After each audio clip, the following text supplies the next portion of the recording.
குடியரசுத் தலைவர் மற்றும் ஆளுநர்களுக்கு காலக்கெடு நிர்ணயிக்க முடியாது என்று உச்சநீதிமன்றம் தெளிவுபடுத்தியுள்ளது. அதே நேரத்தில் உரிய காரணமின்றி மசோதாக்களை நிறுத்தி வைக்கும் அதிகாரம் ஆளுநருக்கு இல்லை என்றும் 5 நீதிபதிகள் அமர்வு திட்டவட்டமாக தெரிவித்துள்ளது.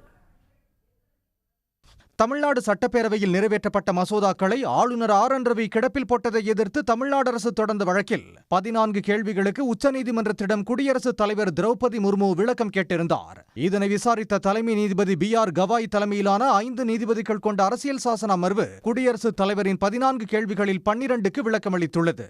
அரசியலமைப்பு சட்டப்பிரிவு 200 படி மசோதாக்கள் மீது முடிவெடுக்க ஆளுநருக்கு உள்ள வாய்ப்புகள் என்ன என்ற கேள்விக்கு மசோதாக்களுக்கு ஒப்புதல் அளிப்பது, குடியரசுத் தலைவருக்கு அனுப்புவது அல்லது மசோதாவை சட்டப்பேரவைக்கு திருப்பி அனுப்புவது ஆகிய 3 வாய்ப்புகள் மட்டுமே ஆளுநருக்கு இருப்பதாக நீதிபதிகள் தெரிவித்துள்ளனர்.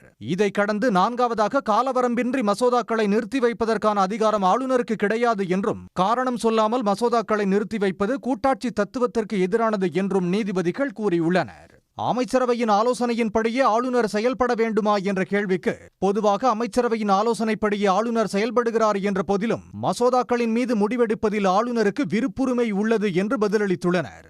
அதே நேரத்தில் ஆளுநரின் விருப்புரிமை என்பது மசோதாவை சட்டப்பேரவைக்கு திருப்பி அனுப்புவது அல்லது குடியரசுத் தலைவருக்கு பரிந்துரைப்பது மட்டுமே என்றும் உச்சநீதிமன்றம் தெளிவுபடுத்தியுள்ளது. அரசியலமைப்பு சட்டம் வழங்கிய விருப்புரிமையை ஆளுநர் பயன்படுத்தும் போது நீதிமன்றம் தலையிட முடியுமா என்ற கேள்விக்கு ஆளுநரின் செயல்பாடுகளில் நீதிமன்றம் தலையிட முடியாது என்றாலும் உரிய காரணம் இன்றி ஆளுநர் செயல்படாமல் இருந்தால் நீதிமன்றம் தலையிட்டு நியாயமான காலத்தில் முடிவெடுக்கும்படி வழிகாட்டுதல்களை வழங்க முடியும் என்று நீதிபதிகள் கூறியுள்ளனர். அரசியலமைப்பு சட்டப்பிரிவு 200 படியான ஆளுநரின் செயல்பாடுகளை நீதிமன்றம் ஆய்வு செய்ய முடியுமா என்ற கேள்விக்கு ஆளுநரின் தனி அதிகாரத்தை நீதிமன்றம் ஆய்வு செய்ய முடியாது என்றாலும் ஆளுநர் செயல்படாத நேரத்தில் அதனை ஆய்வு செய்ய உச்சநீதிமன்றத்துக்கு அதிகாரம் உண்டு என நீதிபதிகள் கூறியுள்ளனர். மசோதாக்கள் மீது முடிவெடுக்க ஆளுநருக்கு காலக்கெடு விதிக்க முடியுமா? குடியரசுத் தலைவர் தனது விருப்புரிமையை பயன்படுத்துவது சரியானதா? குடியரசுத் தலைவருக்கு காலக்கெடு நிர்ணயிக்க முடியுமா ஆகிய 3 கேள்விகளுக்கும் சேர்த்து பதிலளித்துள்ள நீதிபதிகள் மசோதாக்கள் முடிவெடுக்க ஆளுநர்கள் மற்றும் குடியரசுத் தலைவருக்கு காலக்கெடு நிர்ணயிக்க முடியாது என்று கூறியுள்ளனர்.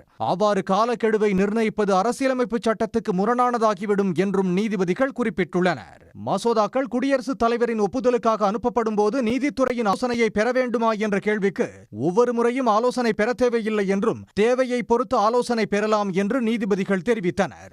ஒரு மசோதா சட்டமாகும் முன்பு அதன் உள்ளடக்கம் மீது நீதிமன்றம் தீர்ப்பளிக்க முடியாது என்றும், ஆளுநர் அல்லது குடியரசுத் தலைவர் உத்தரவுகளை உச்சநீதிமன்றம் மாற்ற முடியாது என்றும், சட்டங்களுக்கு முரணான உத்தரவுகளை பிறப்பிக்க முடியாது என்றும் நீதிபதிகள் கூறியுள்ளனர்.